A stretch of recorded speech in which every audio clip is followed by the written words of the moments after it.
Tout le monde, j'espère que vous allez bien, aujourd'hui aussi. Bon, c'est mercredi aujourd'hui, il me semble. Alors, c'est parti pour les corrections du mercredi. On va parler homestaging aujourd'hui.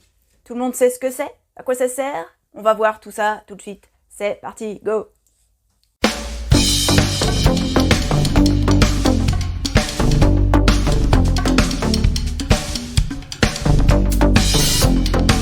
Alors déjà, pour faire court, ça intéresse tous les agents immobiliers et les vendeurs qui se débrouillent par eux-mêmes. C'est une méthode indispensable pour conclure une vente plus rapidement à son meilleur prix. Attention, ça ne veut pas dire plus cher, ça veut dire juste vendre bien et vite au prix du marché. Et oui, encore trop de gens, et c'est tout à fait normal, enfin compréhensible, je dirais plutôt, veulent tirer un maximum d'argent de leurs biens car ils ont un projet qui coûte plus cher que le bien qu'ils vendent.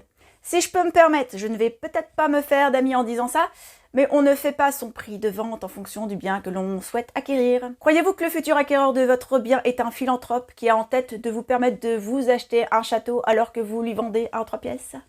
Je dis ça, mais évidemment que la majorité d'entre vous ne le pensez pas, mais j'ai vu tellement de cas où les gens espéraient tellement de leur maison. Et c'est humain, comme je disais tout à l'heure, on a vécu toutes sortes de choses à la maison, des événements mémorables, on a des souvenirs indélébiles. Bref, notre maison représente tellement de choses pour nous qu'on n'a pas envie de la laisser filer pour une bouchée de pain.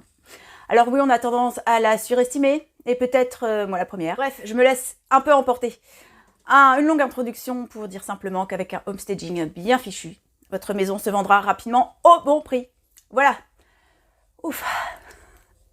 Allez, on développe maintenant. De quoi s'agit-il réellement?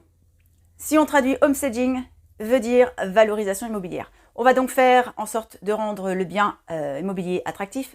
Oui, mais comment? En permettant aux potentiels acquéreurs de se projeter. Et c'est une lourde tâche car 90% des gens n'y arrivent pas. Pourtant, il est indispensable de savoir dans quoi on s'engage. Qu'est-ce qu'on peut faire du bien en question? Vous ne voudriez pas vous retrouver sur le pas de votre nouvelle porte en vous demandant pourquoi vous avez acheté cet appartement-là, en n'ayant vraiment aucune idée de la façon dont vous, nouveau propriétaire, allez l'aménager. C'est pour cela qu'il est indispensable de donner une bonne idée de ce que vous vendez pour donner beaucoup plus l'envie aux potentiels acquéreurs d'acheter votre bien, et pas celui du voisin. Aussi, la dépersonnalisation est un pan important du homestaging. Les visiteurs ne se sentiront pas chez eux s'ils voient des photos de votre grand-mère, votre oncle, tante, ou de tous vos petits-enfants aussi mignons qu'ils puissent être. Un autre point essentiel, désencombrer. Les futurs acquéreurs ont le droit de voir ce qu'ils vont acheter. 1. On ne cache rien. 2. On laisse voir tous les mètres carrés dont ils pourront bénéficier. Ensuite, on mise sur la lumière. Permettez à vos acheteurs de voir clair. La luminosité est un des principaux critères de sélection. Alors mettez le paquet. Bon, ceci dit, ne faites pas de la vente de votre maison une fête foraine non plus, sachez rester modéré.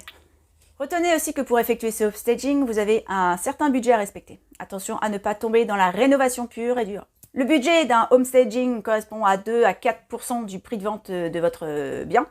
Si on dépasse ce budget, là on passe à une rénovation.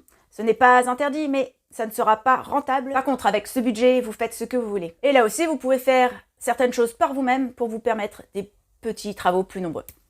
On récapitule. Un homestaging commence par un désencombrement. Ensuite, on répare ce qui doit l'être. On ne laisse pas les fils électriques pendouillés dans la salle de bain. On fait le ménage, évidemment. On pense à favoriser la circulation. On met en valeur ce qui doit l'être, d'où l'éclairage qui va bien. On aménage harmonieusement. Il est possible d'acheter du mobilier. On pensera donc à faire la somme de ce qui va bien dans la maison que l'on vend et qui pourra resservir dans la future maison après le déménagement. Voilà, grosso modo, ce que l'on pouvait dire sur l'utilité du homestaging. Si vous avez des questions à ce sujet ou sur autre chose, en lien avec la déco, envoyez-moi un mail à l'adresse que vous trouverez sous la vidéo ou dans la partie à propos. Je me ferai un plaisir de vous répondre. Avant de vous dire au revoir, je vous rappelle s'il vous plaît de penser au pouce bleu ou au pouce en l'air, à la cloche pour recevoir les notifications. Vous pouvez commenter aussi, juste en dessous. Et puis évidemment, vous pouvez vous abonner à la chaîne et la partager. Allez, il est l'heure, je vous souhaite une bonne journée, une bonne soirée ou une bonne nuit. Et je vous dis à très vite. Ciao!